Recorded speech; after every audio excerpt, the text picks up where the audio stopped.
Assalomu alaykum obunachilar. Yaxshimisilar, yaxshilamoqlar. Mana bozor kun ishimizdan boshlab oldik. Mana 2 soatlik haytek yozamiz. Listlari hammasi rusak. Mana lazer qavatiga. Mana pecha darvozalar. Mana yana darvozalar ustiga taxlab tashladik. Ochirat bilan.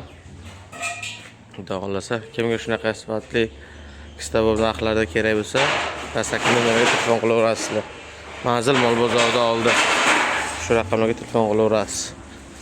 Mol bozoridan kelaversa 3-darvozadan o'tgandan keyin 1-riyat. Ibrohim ota tarafdan kelgandan 5-riyat. Shu nomerga telefon qilaverasizlar. Kimga shunaqa xizmatlar kerak bo'lsa, aloqada. E'tiborlaringiz uchun rahmat. Like, kommentariya bosamiz.